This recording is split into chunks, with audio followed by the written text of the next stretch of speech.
Good Monday morning, everyone. Today is January 27th, 2020, and here is today's Monday Morning Minute. For today, we'll briefly recap last week's readings and assignments and specifically look at some of the ideas that you both shared. We'll then talk about this week's readings, and I'll talk about our critical response number 2. So last week we thought a lot about the importance of building positive teacher-student relationships. And I thought there were some really interesting perspectives that you both shared. So each week I'll try to shout them out. And I know you all are reading each other's writing here, but since there's really only 3 of us in the class, it's just a chance for us to come together and to kind of think about some of the larger themes that I noticed. So first, Caitlin, your idea, or your practice rather, of writing notes of encouragement to your students and kind of sending them to them in their homeroom or other times throughout the day, I think was right on par with what Jones and Jones have in mind when they're thinking about the importance of building those relationships between teachers and students. Students have to know that and believe fully that the adults in their lives really care about them and their success. I think that's a great way of showing that. And Doug, I really appreciated this sentence of yours. I'm still actually chewing on it myself, but you wrote, "Good behavior in a classroom is wasted if engagement in the content is lost as easily as good content is lost to a disruptive environment. Only when relationships are built and maintained can true teaching begin to take place." And again, going back to Jones and Jones, there was a reason why they introduced the concept of relationships so early on in their text. And in fact, they spend several chapters talking about kind of different dimensions and aspects of relationships that we should be building. And I think that your point here is certainly well taken. So thank you to both of you for those wonderful critical responses and for your really thoughtful responses to one another. All right, so this week we are transitioning from thinking about the importance of teacher-student relationships to focusing specifically on student-student relationships and how to foster those. And from my own experience in the classroom, I think this is kind of one aspect of relationship building that is often forgotten, or it's not, perhaps we don't spend as much time as Jones and Jones and the research that they cite that we'll get into say that we really should. So they start the chapter by declaring something that I think is pretty transformative. They say students will learn more effectively and behave more responsibly in classroom and school settings where they feel safe, known, and valued.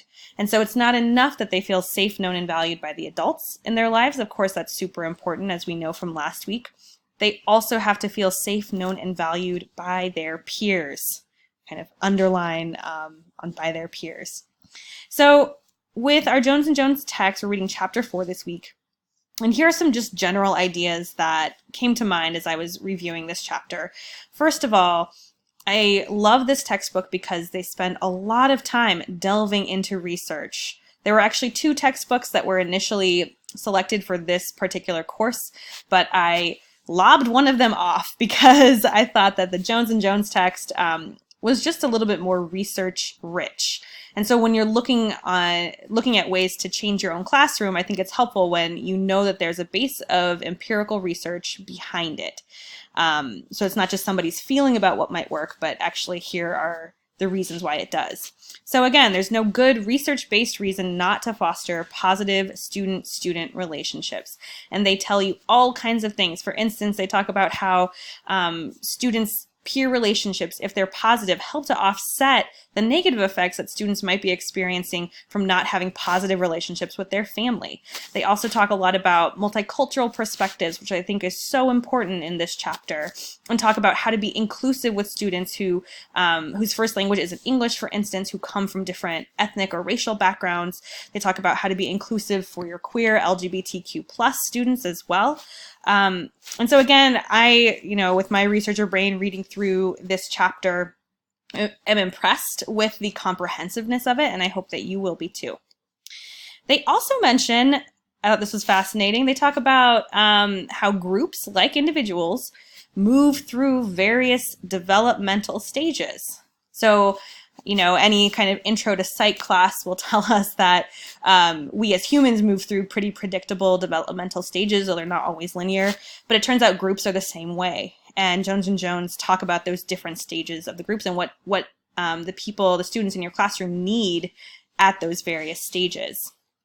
They also, in this chapter, have a lot of immediately implementable ideas for you that you can put into your classroom tomorrow if you wanted to, in order to foster those positive student-to-student relationships. And just kind of a caveat here, they've got it broken down by grade level. So they have some activities they say are better for elementary students and others that they think are better for middle and high school students. And I would say that a lot of things that work for elementary students could also, with some modifications, very easily work and be effective for middle and high school students, and vice versa. So, even if you're not elementary, still take a look at those elementary suggestions, because again, you could probably tweak them and, implement them tomorrow in your classroom and have a lot of success. As I mentioned earlier, I'm really glad that this textbook really calls out specific issues when we're talking about culturally and linguistically diverse students. And I think when we're approaching our classrooms, we need to make sure that we're meeting the needs of all of our students. Typically, it can be easy to kind of trend toward the middle, sort of like the average student, and make sure that their needs are met. But, our task actually is to ensure everyone feels included, right? And for that to happen, it might mean that we need to kind of step outside of our own comfort zones to continue to learn more about our students, more about the cultural and linguistic backgrounds they come from, and to use those as assets in our instruction. So there are some sections towards the end of the chapter to this end. Please take some time reading those as well. I've also included a link to an Edutopia article, 10 powerful community building ideas. These are just, again, additional tactics that you might choose to use in your classroom. It's pretty easy to kind of scroll through this. It is technically optional, but it's there if you'd like some more inspiration. Okay, so for this week we have our second critical response. Our initial post will be due on Thursday the 30th. Please make sure to follow up by Sunday, February 2nd. It's already February. And here I've provided some prompts for you to consider as you're crafting your critical response. Again, thinking about the authors, Jones and Jones, and their rootedness, I suppose, in research on classroom management.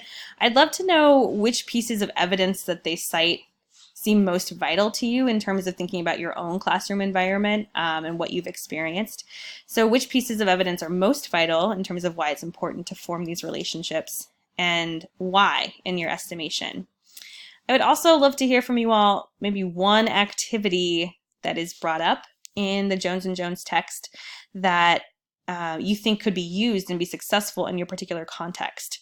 Tell me what that activity is and any sort of tweaks that you might make, how you might tailor it to make sure that your particular group of students will get the most out of it as possible. Thank you all so much for listening. Have a wonderful week. If you have any questions, of course, feel free to email me. Bye-bye.